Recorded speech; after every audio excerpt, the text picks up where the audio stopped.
Good morning, good afternoon, good evening.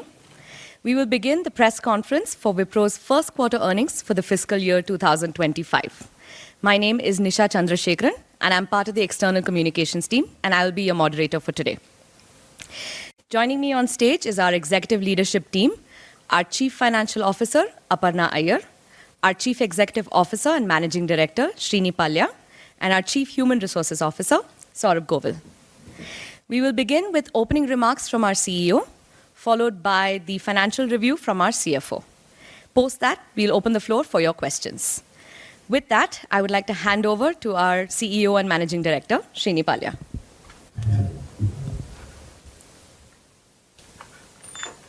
Thank you, Nisha. Hello, everyone. Thank you for joining me and my leadership team for our first quarter results for the financial year 2024-25. Over these past 90 days, I have traveled across our markets, meeting clients, employees, and of course, engaging with partners and stakeholders.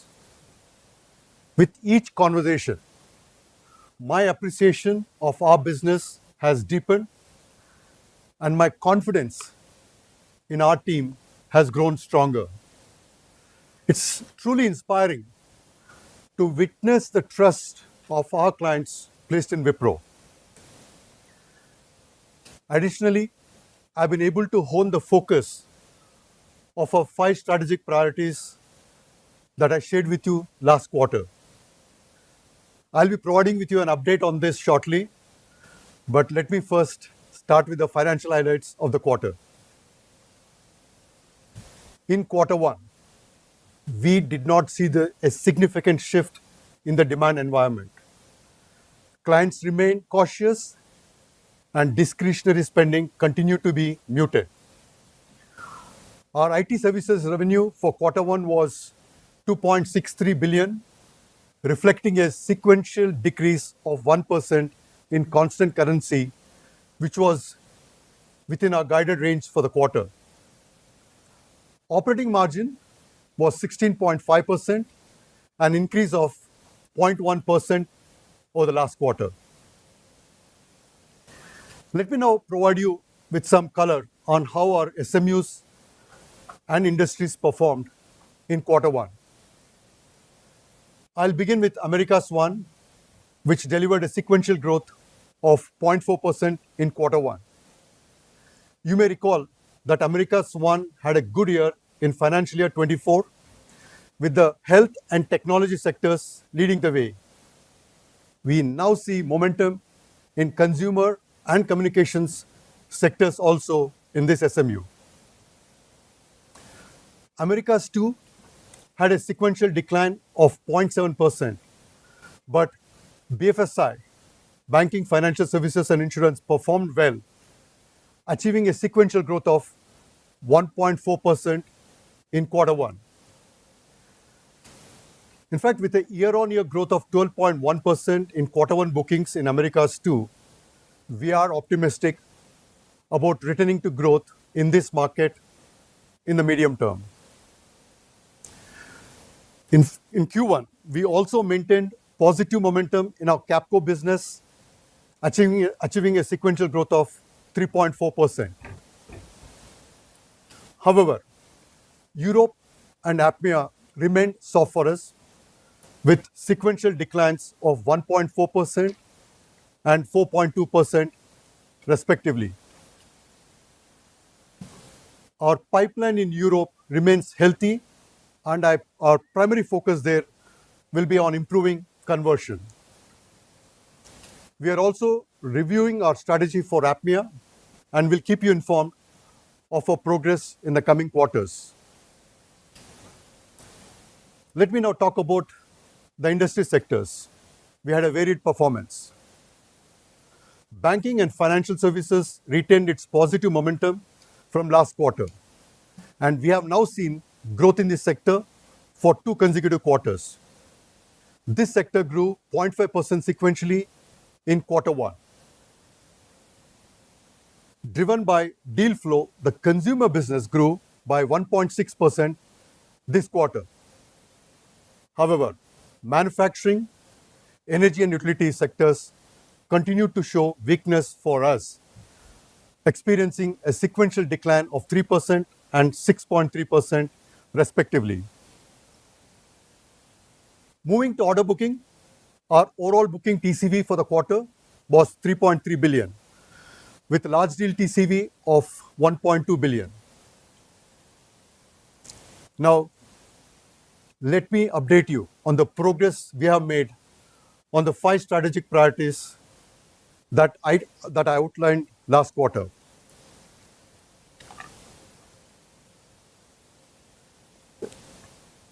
If you recall, hopefully you'll recall, we discussed prioritizing large deals as a clear area of focus. We are driving large deal creation systematically across our client base. We are shaping these opportunities proactively, engaging with influencers and partners. As a result, our pipeline for large deals remains robust. Once again, we had a quarter where our large deal bookings exceeded $1 billion. Our success in securing 10 large deals in quarter one was the key factor that made this possible. Let me call out 2 of the deals that we signed in quarter one. The first is with a US-based communication service provider, where we were chosen for a 5-year contract to provide managed services for select products and building industry-specific solutions. I know many of you have written this in the newspapers already. The second win is in the automotive segment in manufacturing. A US-based OEM has selected us to streamline their global infrastructure services. We will actually develop a solution leveraging both automation and AI to improve user experience and reduce operating costs. Our next area of focus that I had called out is to strengthen our relationships with our major clients and strategic partners. We are investing in our established strategic accounts and also in high potential accounts. Our focus will be on those clients within our priority sectors and markets we have called out. In fact, we'll further strengthen our capabilities in consulting, delivery, and solutioning in these accounts. We are also actively collaborating with hyperscalers and our strategic partners to co-innovate and develop unique propositions for our clients that we have called out.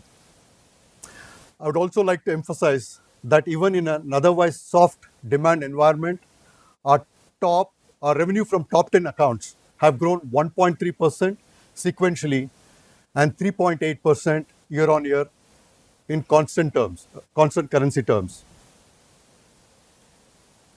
The third key priority I had previously highlighted is to develop AI-powered industry and cross-industry solutions using a consulting-led approach. Here, our goal is to help clients transform their business and operating models using the power of AI. We are also actively strengthening and accelerating our industry consulting capabilities to support this. We will continue to build cross-industry solutions that will deliver value to clients across our horizontal play. Let me give you 2 examples of our recent wins in quarter one. One, in the healthcare sector, we have been selected by a leading US-based health solutions company to help them comply with CMS guidelines. Our consulting-led AI-powered industry solution will seamlessly integrate CMS provisions into billing and various other processes for the client. This will simplify prescription cost management for all their members. And the second example, we are collaborating with a leading financial services company in North America to develop a Gen AI-powered assistant for wealth management to help portfolio advisors. On a lighter note, wealthy people are getting wealthy, so this solution will really help them. Let me now shift our next area of focus, which is building talent at scale. Our goal at Wipro is to attract, nurture, and grow a diverse talent pool.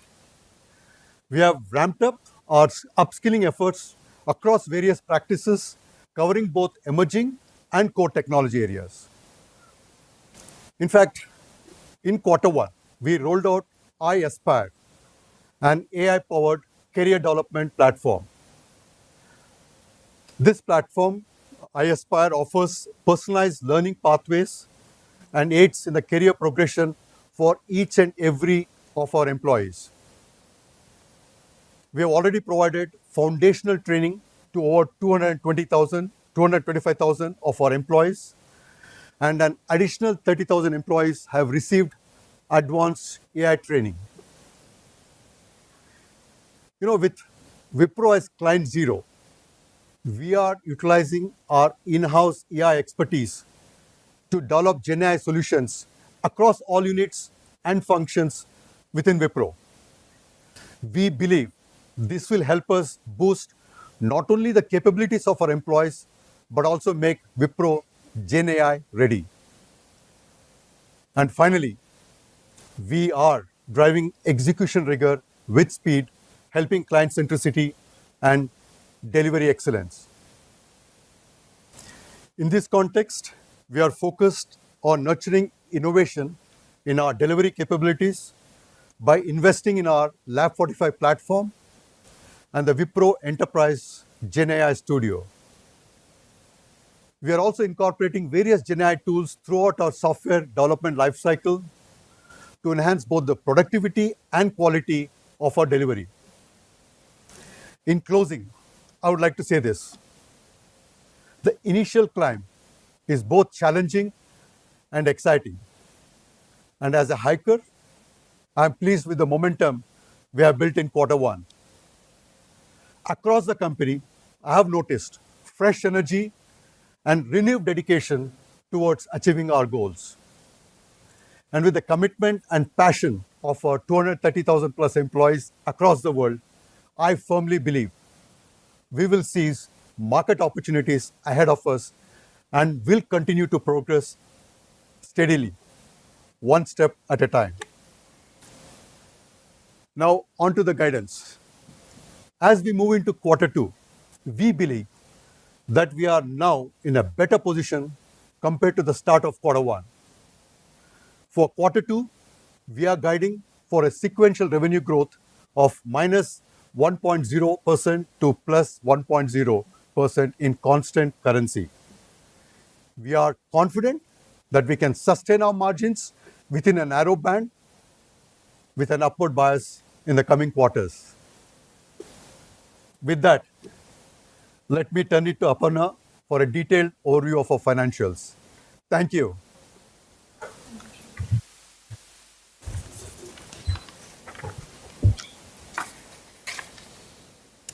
Good evening, ladies and gentlemen. Let me now quickly summarize the financial highlights for the first quarter of this fiscal so that we can then take questions. Our IT services revenues declined 1.2% sequentially in reported currency terms, which is a decline of 1% in constant currency terms, and it's well within our guidance range. We are pleased to share an expansion in our IT services margins of 0.4% year-on-year and 0.1% quarter-on-quarter. We have delivered 16.5% operating margins on the back of a tough revenue environment and even after continuously investing in our talent. Improved utilization, fixed price productivity, and optimization of overheads have been the key levers at play. We expect to gain from the tailwinds of our operational rigor and are confident of being able to operate in a narrow band with an upward bias. We generated yet another quarter of strong cash flows. Our cash flows of $479 million in Q1 is at 132% of our net income. With this, our current investments and cash balance now stands at $5.4 billion. Our other income, net of finance expenses, grew by 21% sequentially and year-on-year. Our accounting yield for the average investments held in India was at 7.6% for the quarter. Our net income at INR 30 billion grew 6% sequentially, and our EPS for the quarter at 5.75 rupees grew 10% year on year. In terms of other key metrics, our ETR is at 24.5% for Q1 25 against 24% in Q1 24. Our hedges continues to be in line with our policy. We had about $3 billion of forex derivative contracts as hedges at the end of Q1. Finally, I would like to reiterate the outlook shared by Srini for Q2 25. We expect revenues from our IT services business segment to be in the range of 2.6 billion to about 2.652 billion dollars. This translates to a sequential guidance of -1% to a +1% in constant currency terms. With that, I'll now turn it over to Nisha for Q&A. Thank you. Thank you, Aparna. We'll start with the Q&A. Please raise your hand and we will head the mic towards you so you can ask your questions. Just wait for the mic so that the audience virtually can listen as well. And please introduce yourself before you ask your question. Ritu, would you like to get started? Sure. Hi, this is Ritu Singh from CNBC TV 18. Just to get started, even given your guidance at -1% to 1%, let's say you're at the lower end, that'll be 7 consecutive quarters of negative revenue growth. Just give us a sense of when you see this turnaround, while you say that as you start the second quarter, things are starting to look better. What are the specific areas of green shoot, if you could point out? BFSI, you said, for the last 2 quarters has been seeing some improvement, but there's still, stress you've highlighted in most other industries. So just a sense on what you're getting from your clients in terms of a turnaround when it comes to discretionary spend, and when you see a meaningful recovery back in the black for Wipro. So, Ritu, as you know, when we guide based on the current visibility that we have. So, like Srini shared, we're starting Q2 certainly with an improved confidence as compared to how we started Q1, and we're hoping to deliver, a better in-quarter execution. Like you said, there are some puts and takes in the guidance. There are places where we are seeing positive momentum. Americas as a geography, both Americas 1 and Americas 2, we are seeing renewed momentum. Capco will be a third quarter where we are continuing to see the momentum build quite nicely. In fact, even their bookings in Q1 grew year on year, and the outlook for Q2 continues to be good. So we are seeing parts of our business which is certainly recovering. Europe and APMEA are soft, and as a result, both the hits and misses are covered as a part of our guidance. Srini.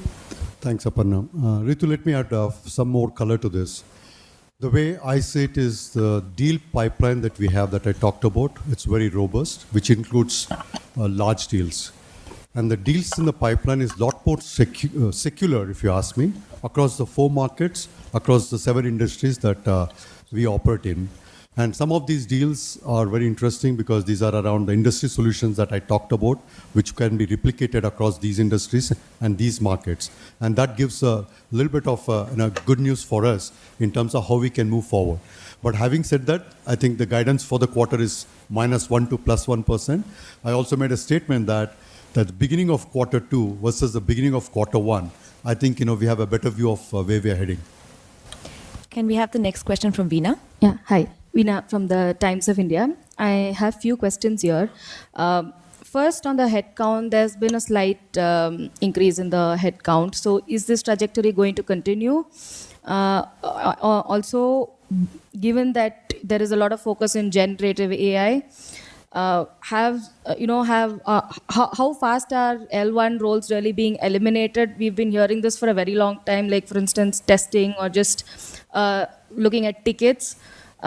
Have we hit the last nail in the coffin where such roles are getting eliminated? Secondly, on the variable pay, what sort of a variable pay will your employees be getting on an average? On the Microsoft outage today on CrowdStrike, has that had an impact on work and any advisory that you issued to your employees? And Infosys and TCS, your peers, have announced campus hirings. TCS 40,000 and Infosys about 15 to 20,000. What is it going to be like at Wipro? If you could give us some numbers. And also with the previous year's backlog of fresher onboarding, what is the status? If you could give us some light on that. And lastly, on the macroeconomic environment, can you, is the visibility only up to Q2 or further as well? Yeah. Lot of questions. We have to keep a track of them. So some I will answer, some Srini will answer, some Aparna will answer. So, I'll just divide. I've written on everything. I'll speak on the variable pay headcount. Okay. Good. So I'll answer some, and then some Aparna and Srini can answer. So let me start by giving headcount. So we are seeing a marginal improvement in the headcount.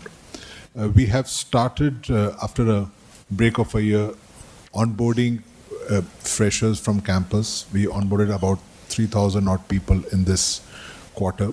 We would be onboarding around 10 to 12,000 people this fiscal. We would be completing all our backlog of offers made in this fiscal. A commitment to to people whom we had made offers, so that will get done. Not only that, we will also have done our relationships and partnership with certain institutes. So we will go to these institutes and off campus for hiring for next year. Another similar number we're looking for next year. So very clearly we are building muscle so that we are there ready as growth comes back. You would have seen our utilization at going up every quarter. It's reached a peak, and we believe it's the right time for us to look at the supply side so that we're in a much better position. On variable pay, so that gives you a thing on headcount and campus hiring. On variable pay follows the business performance. Being the first quarter of the year, obviously our payouts will be better than what we had given last quarter. So it'll be in line with the business performance on variable pay. These were the three things from my side. Okay, maybe I'll cover the macro environment and GenAI. Hi, Veena. How are you? So the macro environment, in the context of geopolitics, in the context of the elections that are going on, and I know you're the journalist, you must be reading all the news that's going on. I think it's difficult to predict. There has been a hope that second half will be better than the first half in terms of the macroeconomic conditions, and I'm hoping that will continue that way. But it also varies a little bit more by country to country that we operate in, and also the industry within those countries, right? So, for example, if you look at our BFSI segment, and if you look at specifically Capco, let me say, we have seen growth coming in both from Europe and the US. So it's becoming a lot more secular. We are also actually focusing on a country like India and Asia Pacific. So that gives you a view of banking and financial services. If you look at manufacturing, especially in the context of automotive, again, that's something that we are seeing a little bit more traction. And especially if you look at both the US and Europe, we see a good traction. And one of the deals that I talked to you about is one of the large automotive OEM. And the third one was on the consumer business, right? If you look at retail, consumer CPG companies, travel transportation companies, right? They are also kind of started investing because they need to invest to improve their whole customer journey, right? In that context, there are investments that's going on. So to me, while it's unpredictable, hopefully it will settle down second half, but I'm not an analyst to predict, right? That's number one.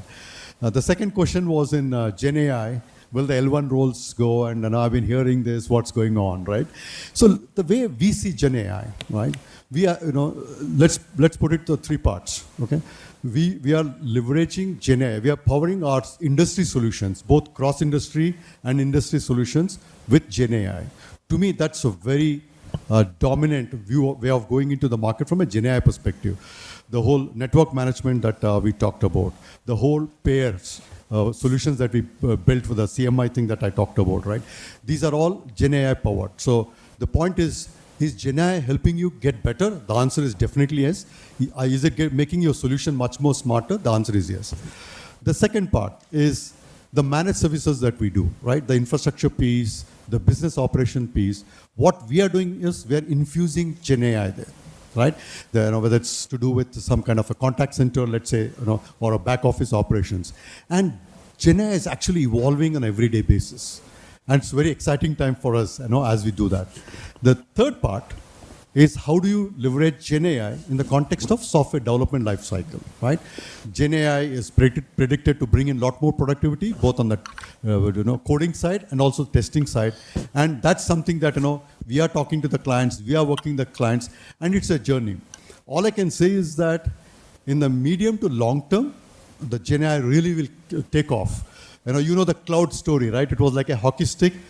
I would say GenAI will accelerate the whole process. Now, whether will it be a hockey stick, I can't predict, right? So that is when you will see a significant view on how this whole thing of L1 and other things that you're doing it.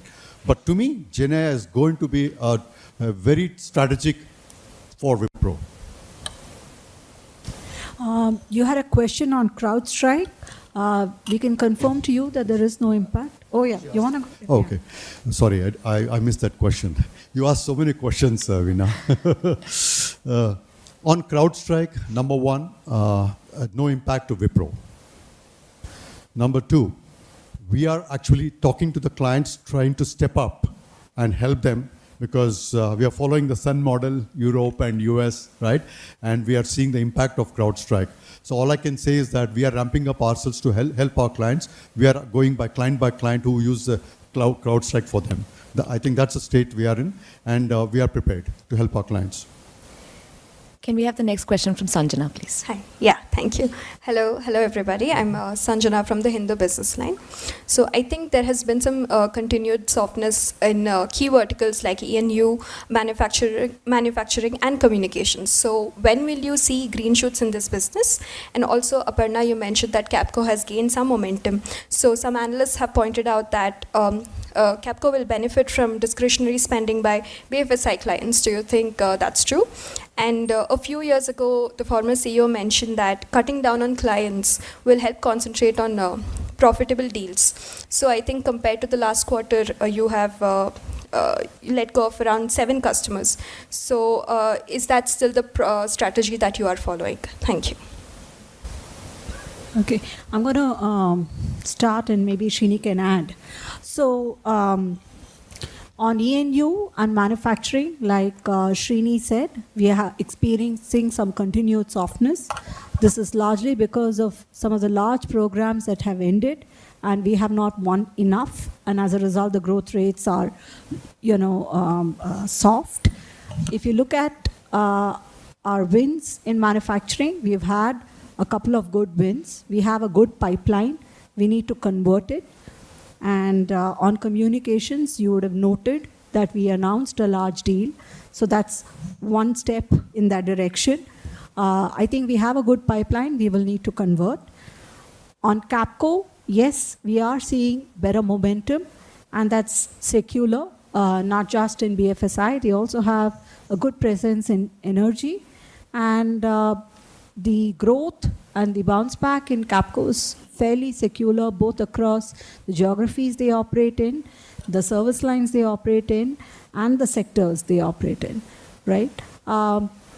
In terms of the client attrition, you're noticing some volatility. It's a result of, the decline we've had in our revenues. I wouldn't be too concerned. Srini stressed upon it. Our top 10 clients are growing faster than the company. In fact, they grew sequentially 1.3%. If you look at our top 25, which we don't share in the data sheet, but I can share with you, the 38% of our revenues come from top 25 clients, and they've grown 1% sequentially as well. So look at our performance in our top clients, and that should give you some comfort. Uma, please go ahead. Sanjana, I think she was very precise. I don't have much to add. Yeah. Good evening. I'm Uma Kannan from the New Indian Express. You spoke about 5 key strategic areas. Like you also mentioned in your presentation. So, can you give us some clarity on how are you building on these priorities, especially large deals, first? And second, also looking at your past, can we expect some acquisition that can happen this fiscal? Like you were also mentioning about automotive, like can we expect some acquisition this fiscal? Thanks. Thanks, Uma. Let me first talk about the M&A. M&A is our strategic. We look at what are the white spaces that we have, both on the technology side and the industry side, and it's something that we'll constantly look out, and we will do the right M&A at the right time. So that's part of the strategy, and we will continue to do that. And we have a very solid M&A team, and as an organization, we have been acquisitive, and we will continue to do that. But you have to have the right asset at the right time for the right white space that you have. That's on M&A. On the 5 strategic priorities, okay, I'll go from the bottom up, okay, if you can recollect all the 5 strategic priorities. One is bringing in execution rigor with speed on the client centricity aspect of it, right? How do you up our delivery excellence, right? How do we up our delivery innovation? So we got to invest. So on the delivery innovation, we are investing in the platform, which is Lab 45 and our studio. The studio has a bunch of accelerators, it's got tools, right? And it's one place where any 230,000 employees can go and plug in and play the Gen AI aspect of it. That's where we'll continue to. On the delivery excellence, we got to deliver to our clients what we promise and more. That's my expectation. Now, then the next one was build talent at scale. And Saurabh talked about the next-gen associates going to the campus, bringing them, training them, right, grooming them, giving them opportunities. That's one. Second, for ourselves, upskilling across technologies which are both emerging and which are core, right? You can't miss the core as well. So if you look at the industry and cross-industry solutions that we are, winning from the market, we need these people to understand a business context of our client, not just the technology aspects of it. So with iAspire, you should see the demo. It's really fascinating, okay? So I think the employees can actually come and say what their aspiration is, how they want to build their careers. And for example, Uma, if you want to be a chief operating officer, iAspire will tell you how you can actually progress and how you got to train yourself and you got experience. So that's where we want to build a talent skill, and the talent is going to be diverse and it's going to be global, right? Then coming to the point on large accounts, right? Aparna talked about how our top 10 accounts, how our top 25 accounts are grown. My aspiration is how our top 100 is growing across the spectrum. And what we need to do is we got to invest. We got to understand the client. We need people who understand the customer business, understand the technology, how do you articulate, how do you solution, right? And it's a journey. The way I see it, it's a journey. And the last one, or the first question, you started with the large deals, right? Large deals, the networking deal, let me talk about that, right? The telecom networking deal, it wasn't easy. First and foremost, you need to understand what the client's business problem was, right? And then articulate how you can actually solution it based upon our industry solution that we have already built, which is powered by AI, right? So when you show the context and how you can give the business benefits, I think, it's a lot more domain and consulting led. I think that becomes a go-to strategy. My expectations from my teams is that how can you replicate that across, right? I'm just giving one example. The healthcare. Today, healthcare is going through tremendous change. Let's say United States of America. There's Medicare, there's Medicaid, and there is ACA care. How can you bring all elements of this at a client and impact their business, impact the experiences of the members on this platform, thereby helping the client as well as their members, right? So that's how the thinking has to be. And if you articulate that value proposition to the client, I think we can have a better conversion. That's my aspiration. Can we have the next question from Sai, and then Padmini will come to you right after. Hi everyone. You just gave some passing mention on the customer bit, but I just wanted to know why the 75 million bracket has fallen by 3 and 50 million is fallen by 2. Even if we think about a rejig, I don't think there is any fall to the brackets that are lower, 20 million or 10 million. So can you tell us why that's happening? Probably deals have been closed. And another thing I just wanted to know, this -1 to +1 range, how much of it is specific to Wipro and how much of it is specific to the macros around? Because like since last week we're hearing there have been green shoots, BFSI in the US has been improving. So can you tell us some indication on when you see Wipro specific issues ending and turnaround in place? Thanks. Sorry, I didn't get your name. Sai from Reuters. Sai Ishwar. Hi, Sai. Let me, Aparna, can I answer these questions? Okay. So, number one, Sai, the way I see it is that I look at the top 100 accounts of Wipro. There will be some ups and downs on that. I can, maybe Aparna can give a color to that. But having said that, what is important is execute our strategy in each of these accounts. The point you made, how do you shape demand within those clients? How do you work with partners, bringing the right value proposition you want to do? I think that's I'm focusing on. Onesies and twosies, I'm not too worried. Sometimes, the customer may reduce the spend depending upon how their business is performing and so on and so forth. So that's not a big concern item for me. What I'm focused on, the set of accounts that we want to really go after and become dominant and become a true partner for them. That's number one. Coming to the range on -1 to +1%, right? There are factors in the market, but there are also our internal factors. Like Aparna talked about, if you look at specifically on energy and utilities and manufacturing, right? We have had a soft quarter, and we do have, we'll have to recover that softness that we had through winning deals and growing the accounts. Now, if I have to look at the broader brush, right? I think we talked about it. Americas 1, right? It continues to grow, which is good news. Within Americas 1, I've given you a color of healthcare and communications also coming back. Consumer is also coming back, right? So that's good news. Americas 2 and quarter 1, you've seen a little bit of a decline. And however, I said BFSI, banking and financial services, which is very dominant within Americas 2, and the deal wins that we got, which is almost 12%. Sequential growth that we got, that gives me the optimism on Americas too in the midterm in terms of the growth. Now, Capco, I did tell you that it happened. It's growing both in Europe and also in the US. So 3 of those are, I see the positive momentum. Now, coming to APMEA, I did tell you that we've got a new leader and we've got to come back and share the strategy how we want to do that. Second is on Europe.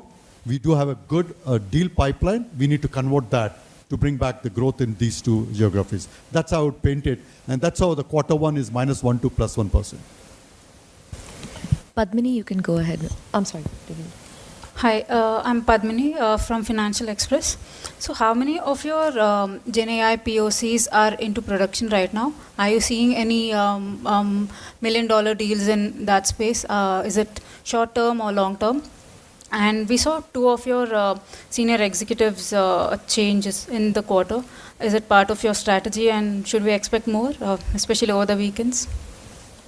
So Padmini, let me take the second question first. I did stand in front of you last quarter. I said we are going to have 5 strategic priorities. Right? I came back and did talk about the 5 strategic priorities. I also said that I'm going to get better at the strategic priorities after my meetings with the clients and the employees and the stakeholders, including partners and influencers. So we will continue to stay focused on 5 strategic priorities going forward. That's number 1. Number 2, I did tell last quarter that we are not making any structural changes. We're going to have 4 SMUs and 4 GBLs, and that continues. There's no change. I did mention that people and leadership will continue to evolve. I can assure you it will continue to evolve. In fact, we have also launched Wipro Leadership Institute, where we want to groom people across the bands who who actually say to I aspire that I aspire, right? And build a career growth. And that's going to be evolving, that's going to be changing. So that's my response to the second question, second point. Coming back to, you want to add something? I just want to add that there's a deep bench strength of leadership. So all exits which have happened, you have seen, we have people who are internal talent which have taken over those positions. So that's the strength of the organization. And there is no reason for us to be any worried about any such changes happening. So Padmini, on Gen AI, I think I may repeat what I said in the past. So see, there are multiple aspects of Gen AI. There are, I don't want to give the number of proof of concepts, number of use cases that we have at this point in time, because this is ongoing. Gen AI is something that we will continue to involve across process areas. Some of them may work, some of them may work. That's why the clients are doing a lot more proof of concepts. Please understand, when you are implementing Gen AI, it has to be responsible, it has to be secure. That's very critical for the organizations. As you continue to innovate our service delivery in the context of Gen AI, try to infuse Gen AI into managed services, impact business process through Gen AI, and also bring in upside to new business for our clients. It will be a journey. Like I said, mid-term to long-term, it will dramatically accelerate. But for now, clients are building that, and some POCs may go into production, some may not go into production, and that's, I think, a journey for us and for our clients across industries. Haripriya, you can go next. Hi. Sir, you mentioned about the prominent deals that were won in this quarter, but... Haripriya, can you be louder? Yeah. Am I audible now, sir? Sir, you mentioned about the large deals that were prominent deals that were won in this quarter, but when we look at YOY numbers for both total bookings and large deal TCV, we see a dip there. So how should we read into this one? Yeah. And just expanding on that AI thing that you were talking about, some of your peers have decided to call out the revenues that they're getting from the AI deals, while one more peer has said that because it's baked into everything, we can't call out a specific number. So how are you looking at it? Also, you must be aware of the recent Karnataka's proposal to have local job reservation. Although that's on hold now, as a prominent company in Karnataka, how are you looking at this, and what's your opinion on that? Haripriya, again, you asked me 3 questions. Okay, let me come to the large deals first. I think we came across from a quarter 4, we had 18 deals to quarter 1, which is 10 deals. There are certain deals we could have closed in quarter 1, which have switched to quarter 2, but I'm not really worried about that. Like I said, large deal pipeline is robust. Focus is to do conversion, period. Coming to Gen AI, I think there are 2 sides to that coin, right? You give both the answers. You are asking me to pick one or the other. I'll pick the second answer. And the Karnataka... I think the Karnataka thing, it's be appropriate for us to give a comment once we are clear on what's the bill is, because I think the government itself has taken it and deliberating it. So once it comes out, we will be in a position to comment on that. Anika, you can go next. Right, good. Hi, I'm Anika from Business Standard. So my question would be, if you could throw some light on your hiring plan for FY25. So I spoke about hiring from the campuses. 3 or 4 things I want to call out here. You have to see hiring in context of 3 or 4 parameters. You have to see in context of our utilization, which is an all-time high. You have to see in the context of attrition, which has been stable with an upward bias. You have to see in the context of demand, which is coming up. And if I put all these 3 things together, we are hiring freshers from campuses this year and a plan to go next year. That's at scale. And we continue to hire specific skill sets across the globe based on demand regularly. So that's what I would put. I've given you some brief idea of numbers for the freshers. Rest will be demand driven as we see more demand coming up. So you can go ahead, yeah. Hi, I'm Narayankar from UNI. So you'll have to speak a little bit Narayan, louder. speak louder, please. Am I audible now? Yeah? When I look at your I'm Mr. Narayankar from United News of India. When I look at profit growth year on year, you're doing fairly very well. But when I come to EBIT margin, TCS is 24%, Infosys 21.5%, HCL Technology is 18%, Wipro, they have done very well this time, 16.5%. So how do you plan to improve your margins and meet your aspirational margin level of 17%? Mr. Narayankar, can you hear me? Yeah. So, hello? Yeah. So we've been in a journey. Over the last 8 quarters, we've continuously improved our operating margins. The last 6 quarters, as you know, has been especially noteworthy given the weaker macroeconomic environment which has impacted our revenues.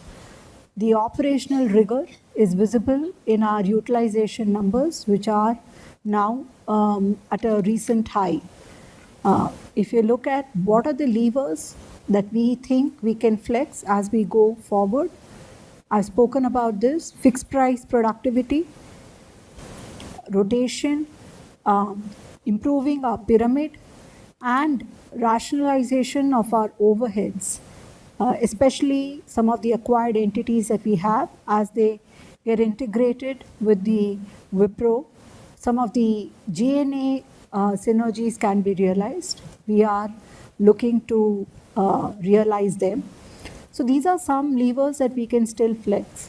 For us to deterministically move towards our aspiration number of 17% and beyond, it will definitely need the revenue growth to come back. So that also will be an important lever. Those are the things I wanted to share. Now, what timeline would you give? No, we're not giving any timeline, sir, because we don't guide for margins. I think we've shared that we are confident of executing it in a narrow band with an upward bias. And I think that reflects our confidence in our ability to continuously improve our operations. So we have time for a few more questions. Beena, if you'd like to go ahead, and Rishabh, you can go next. Yeah, hi, this is Beena from the Economic Times. Srini, if you could just, kind of tell us, what kind of Gen AI projects are you seeing currently out of your current projects, if in percentage terms, if at all you could call out, and if at all, when can you call them out? What is the timeline that you're looking at? And, in terms of hiring as well, you mentioned, 10 to 12,000. Is this going to be through campuses or off campuses? And has the onboarding of the previous offers already been done? I wasn't clear about that answer.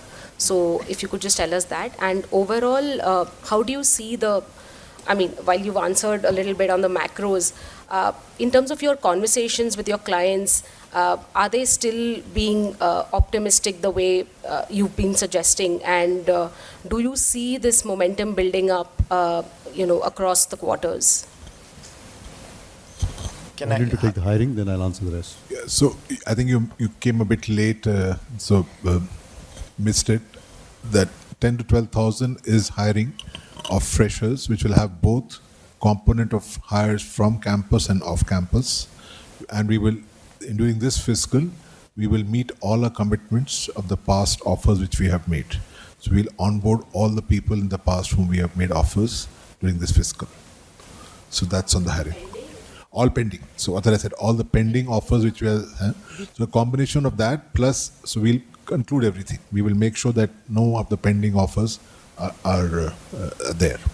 And this was a big commitment we had made, that as we look at hiring, and we have started fresher hiring after 1 year, We didn't do it in the last fiscal. This is the first quarter where we done about 3,000 people. We had made a very explicit commitment that when we start hiring, we will honor our commitments, and we stand by that. Hi, Beena. You didn't hear my answer to Haripriya, right? But can you give us the existing percentage and by when can you call them out? I went for the option 2. So, I know Gen AI is fascinating, let me tell you. I'm personally very excited. I was one of the first guys to take the test and passed it, was 20 out of 20 at Wipro. But the fact I'm trying to say is that Gen AI will be infused in our existing business. Gen AI will be, leveraged for software development life cycle, and Gen AI will be powered. Gen AI will power our industry and cross-industry solutions. So there are multiple components that's going on. That's why it's very difficult to predict what it is. For example, the 4 deals I talked to you about today, right? All of them are powered by AI. Now, how do you calculate that? So I'm not able to give you a time frame in terms of when we will do that, when we will come and publish to you. But that's something that obviously we're thinking internally. Hello, sir. Samir from ET.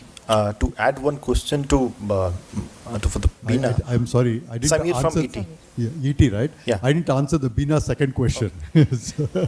Okay. So I was just looking at what it is. So is it okay if I answer that question? Thank you, sir. So on the macro environment, you talked about the optimism, right?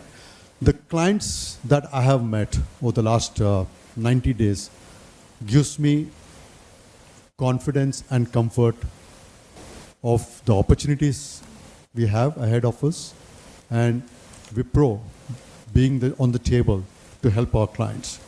Okay, and from I talked to you about. I don't want to repeat it about each of the markets and each of the industries. Like I said, manufacturing and E&U for us is a little bit softer, but once you start winning deals and coming back into these accounts, it should organically start growing.